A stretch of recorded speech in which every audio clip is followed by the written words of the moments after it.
Welcome to Idaho Fish and Game's Hook and Bulletin podcast, your weekly news roundup of hunting, fishing, trapping, and conservation stories from around the Gem State. Hosted by Fish and Game's Public Information Specialist, Connor J. Lease. And welcome back to Idaho Fish and Game's Hook and Bulletin podcast. Holy smokes, we got a busy lineup for you this weekend, including a new episode of Shooting the Bull with our good pal, trapping expert, and roadkill chef, Bill Siebold.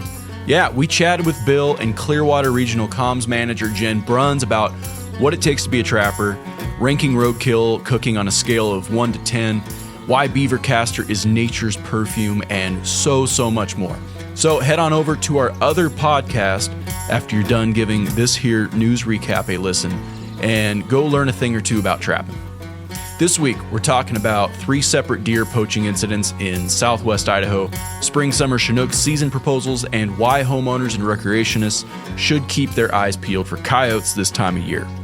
But first, a recent land sale between the Stimson Lumber Company and the Coeur tribe will remove just shy of 13,000 acres from the Large Tracts Program.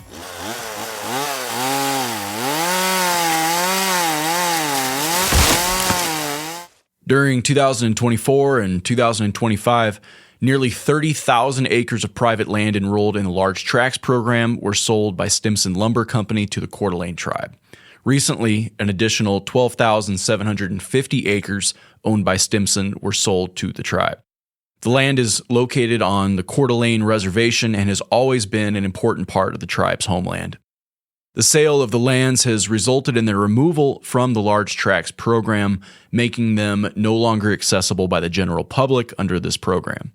Entering any private land while access is closed or restricted is considered trespassing. For more information about accessing or hunting on lands owned by the Coeur d'Alene tribe, the public is encouraged to contact the tribe directly. All 42,750 acres sold are in the Panhandle region's Units 3, 4, 5, and 6 south of Coeur d'Alene. Go check out the map on our website for details of the recent land sale, or you can visit the Idaho Hunt Planner to view all the changes to parcel accessibility in the Large Tracts Program. These sales are a reminder that all Large Tracts parcels are private lands and can change ownership at any time. Hunters, anglers, and recreationists should never assume last season's access is still valid this season. So always confirm land status before your trip by checking the Idaho Hunt Planner. And just a reminder, our agency has no control over the sale, transfer, or development of any private land, including those enrolled in Large Tracts. All Large Tracts lands are privately owned and only accessible to the public due to partnerships between Fish and Game and private landowners. The private landowners set the rules for their lands, not Fish and Game. In order to keep Large Tracts lands open to the public, Fish and Game pays for access and enforces rules designated by the private landowners. To help keep these lands accessible, the public must follow the landowners' rules. If you have any additional questions about access and compliance on tribally owned lands, contact the Coeur d'Alene tribe. You can also hit the link below to read TJ Ross's press release on our website. All right, time to talk about coyotes. With February comes the coyote breeding season, which can mean an increase in conflicts between coyotes and domestic dogs, especially if you're in the Boise area. With that in mind, our biologists are reminding residents and recreationists around the Boise foothills and elsewhere to take additional precautions with their pets to reduce the risk. Conflicts between coyotes and domestic dogs can occur at any time of the year, and coyotes can always pose a risk to dogs in situations where coyotes see them as prey or competition. But that risk increases between late February and June. Quote, as with any wildlife species, it's not uncommon for coyotes to become more aggressive and territorial during their breeding season, particularly toward other canine species and more rarely towards humans, said Ryan Walrath, our regional wildlife manager down in the Southwest region.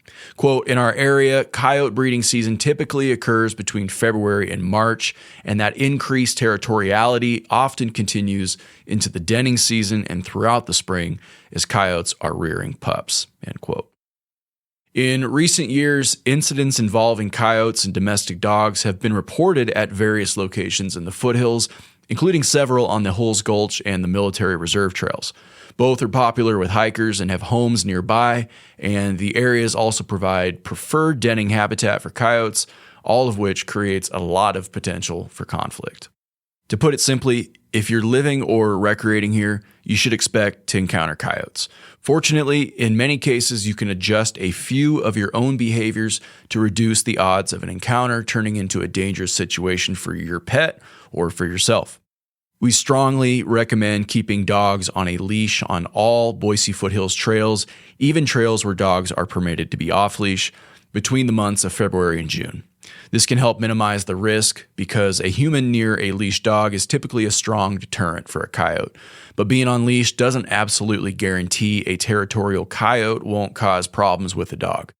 If there has been a recent incident involving dog-aggressive coyotes in a particular area, Fish and Game recommends avoiding that area altogether for a few weeks. Let it cool down a bit. While we most commonly receive reports of coyote incidents on the wildland-urban interface, conflicts can occur just about anywhere.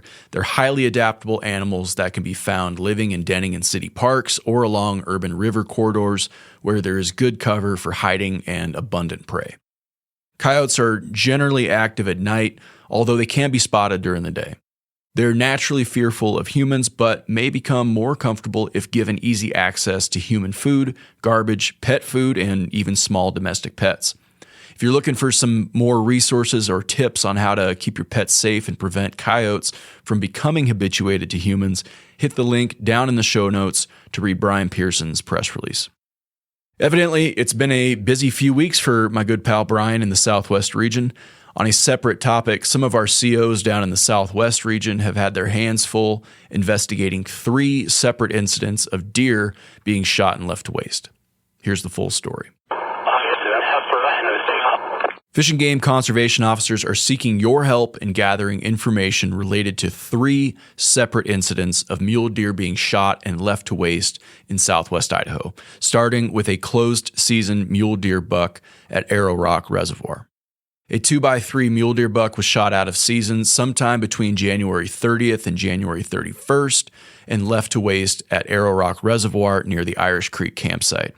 The buck, which was shot in the head, was discovered just off Cottonwood Canyon Creek Road on the hillside to the south.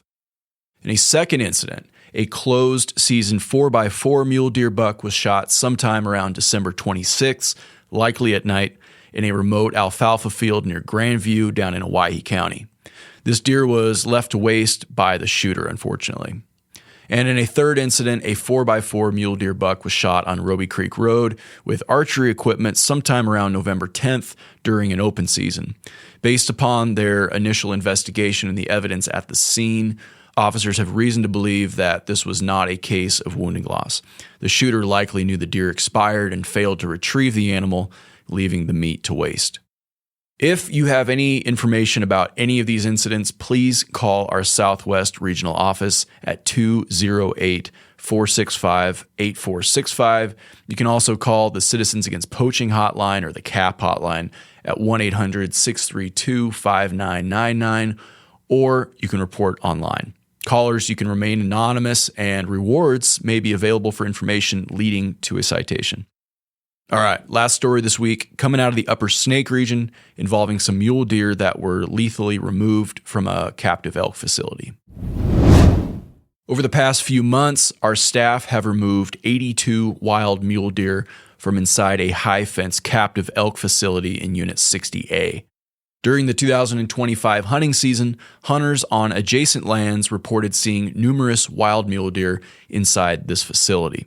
It appears these animals gained access to the facility through gaps under the fence. While the facility has not had any captive elk test positive for CWD, it is subject to Idaho State Department of Ag's 100% CWD testing requirement. Other captive elk facilities in Jefferson, Bingham, and Madison counties have had multiple captive elk test positive for the disease during the past 18 months. After evaluating several options, including hazing deer out of the enclosure, Fish and Game determined that the lethal removal of these deer was the most responsible course of action. There is no reliable way to test live animals for CWD, and wild deer cannot legally be kept in captivity. This difficult decision was made out of an abundance of caution to prevent any possible spread of chronic wasting disease. Captive elk facilities are regulated by ISDA in accordance with existing state laws and rules, while Fish and Game manages all wild deer and elk populations. The agencies have worked closely together with the facility owner to implement this removal. The deer were removed through a combination of public hunters drawn from the depredation hunt list and Fish and Game staff efforts. All removed deer are being tested for CWD, and thus far, 76 have tested negative with no positives. Results from the remaining deer are still pending as of the recording of this podcast. About half of the deer were harvested by public hunters and were kept for personal consumption. After testing negative for CWD, the remainder are being professionally processed and donated to local food banks. Fish and Game and ISDA jointly paid for all of the meat processing. That's it for major news stories this week. Let's hit the rapid fire bulletin. Idaho Fish and Game will be setting new seasons for upcoming spring and summer chinook fisheries and is gathering public input on season proposals from February 11th to February 22nd. That's coming up, folks. Members of the public can view and weigh in with online comments during this time period. After reviewing anglers' feedback and agency goals along with angler comments, season proposals will be presented to the Commission at the meeting in Boise on March 25th. It's time to get your steelhead gear ready because the Deadwater Ice Jam on the Upper Salmon River is now open as of Tuesday, February 10th. Anglers can expect the river to remain muddy in the areas below Deadwater for a day or two before conditions improve.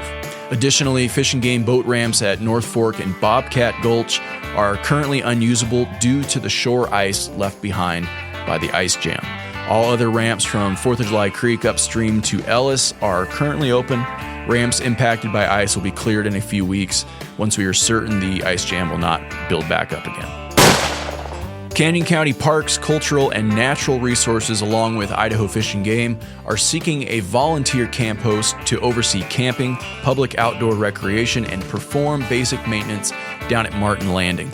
The site is located at 31420 Scott Pitt Road down near Parma at the confluence of the Boise, Owyhee, and Snake Rivers. The volunteer camp host will receive a $200 a month stipend and a complimentary RV site at Martin Landing that includes sewer, water, and electricity. The camp host must be on duty Fridays, Saturdays, Sundays, and all national holidays during the camp season from April 1st through October 31st. Hit the link if you're interested and want to learn more.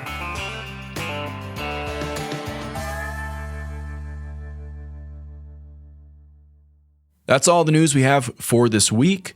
Thanks for putting an ear to Idaho Fish and Game's Hook and Bulletin. If there's something on your mind or if you got a question related to Fish and Game matters, feel free to drop us a line at podcast@idfg.idaho.gov. Again, that's podcast@idfg.idaho.gov. Remember, Shooting the Bull, episode 14 with Bill Siebold is out right now. Go check it out. Thanks for listening, folks. We'll catch you next week.